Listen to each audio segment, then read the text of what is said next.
This week's Teaching Challenge features one of Britain's best-loved entertainers, the poet John Hegley.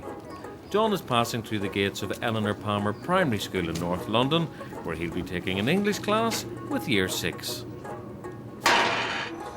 What I want to do with these children, these boys and girls, is I want to get them to do a bit of singing, a bit of writing, maybe a bit of laughing, and I want to show them my suit.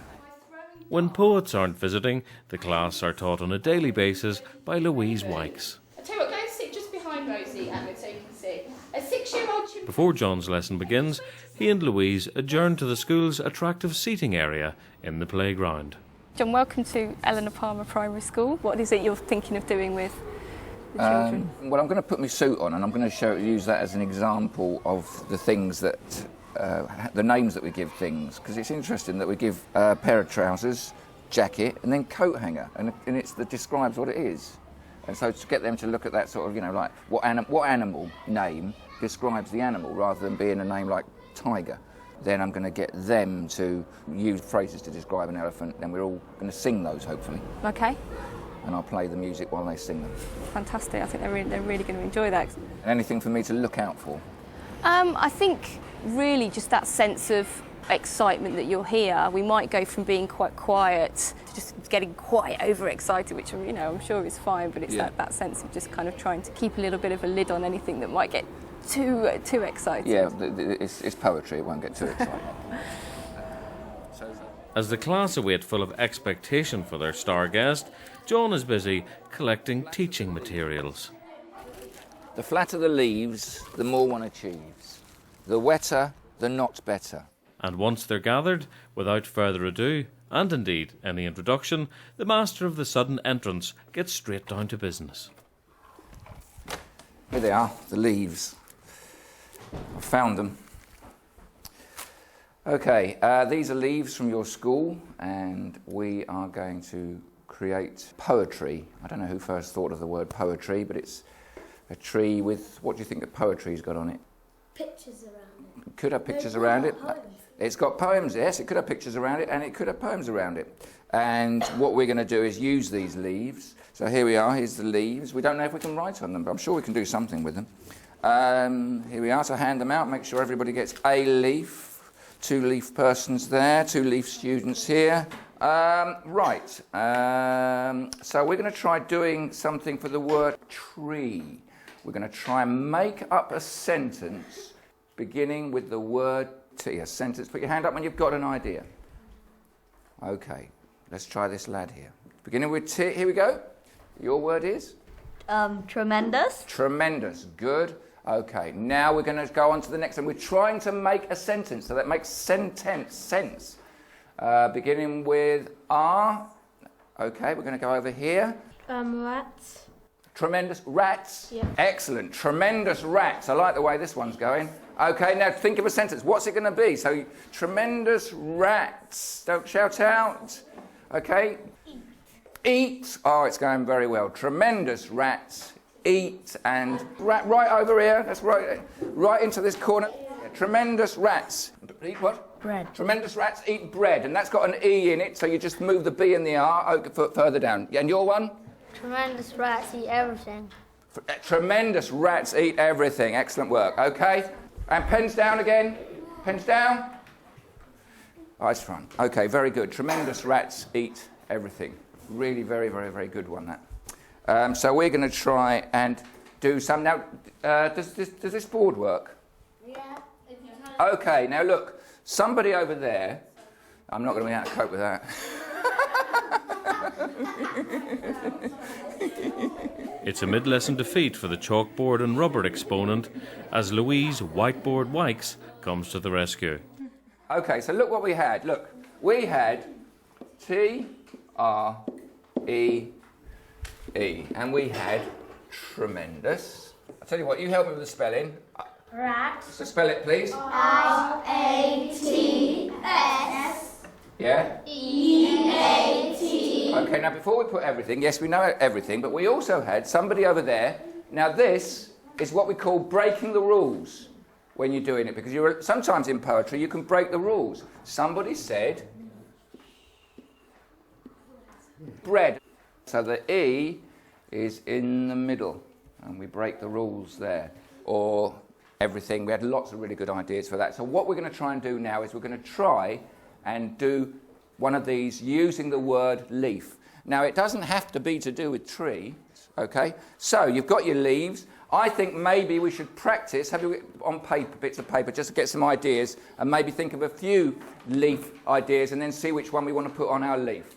Okay. Yes, I've got a question over there.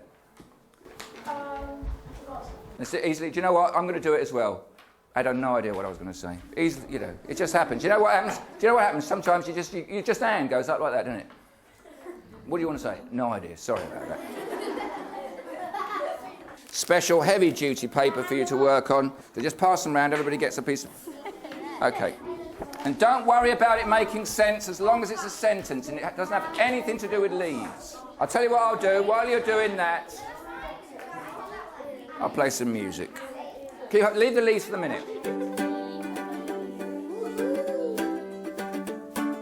Leave the leaves for the minute.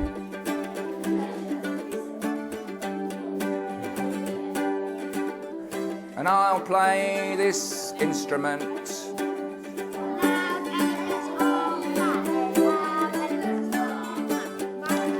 Very good.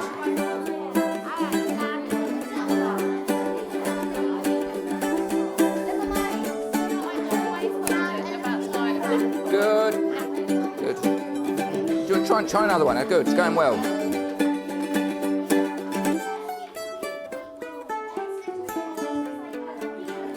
Okay, has everybody done at least one? Okay, now I think what we'll do is we'll choose our favourite one and write it on our leaf. Perhaps you could show, if you've got a few of them, show them to somebody next to you and let them look. You don't have to go by their judgment, but it might help you. Yeah, that's a look. Leprechaun, the American Girl. That's a good one. I can't really read mine, it's a bit big. Sorry. Oh no, I couldn't. We're going to share a few of these now. Now I'm going to go spinning around and I'm going to point to somebody and it's going to be... Me! It's there, that person there. We stand up please and in a loud voice, all the rest of us, choose the one you put on your leaf. And the rest of us are going to spell out the word leaf, L-E-A-F, and then you in a loud voice are going to say what you've got for leaf. Okay, so wait for it, and... L. Lovely. E. Elephants. A. 8. F. Flies. Thank you very much, good. Give her a round of applause, good work. Now what we're going to do is we're going to move on to the elephant. Now here we are, here's my suit. I'm going to put my suit on in a minute. I'm a bit hot, this is a lighter suit. So what's this part called? The jacket. That's called the jacket. What's this part called? Trousers. That's called the trousers. Now, what's this part called? Hanger. Coat hanger or hanger. Now the thing about this is coat hanger, there's something different going on, isn't there? Trousers, jacket, coat hanger. What are those two words doing? Somebody over here got an idea. What are they doing? What are they doing? Hanging a coat. Yes, it does. It tells you what it does. Hanging your coat. It tells you what it does. Hang your coat on this. And that is a coat hanger. And there are other things. Can anybody think of something else that describes what it does? A vacuum cleaner. A vacuum cleaner. A vacuum cleaner. Okay, so we've got some ideas of things. So now, using that way of describing, we're going to try and describe the elephant. Think of what an elephant does, and I'll go and put my suit on. And you can think of what an elephant does, and a something-somethinger. What does an elephant do? Think about the elephant.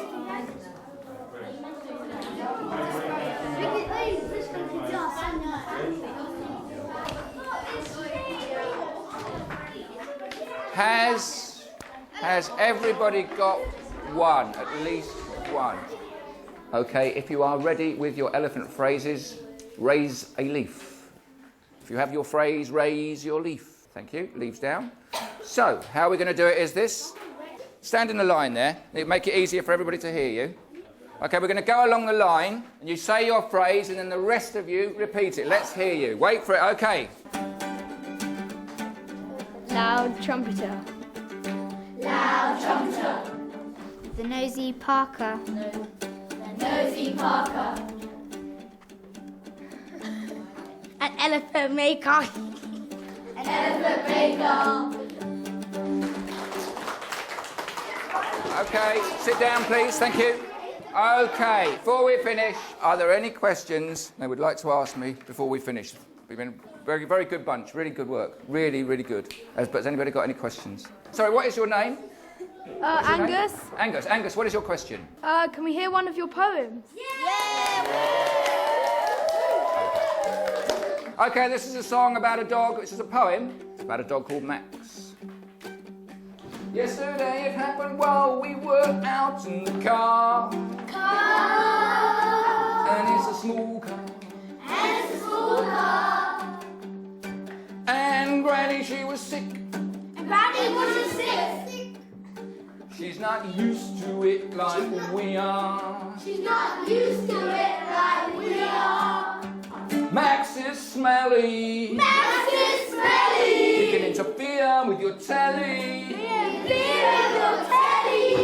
But luckily, he's not an elephant.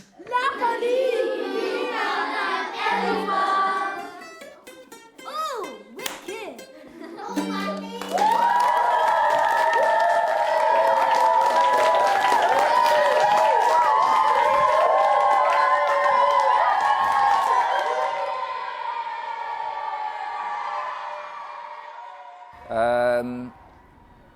Quite a journey. Pleasant ending to the journey.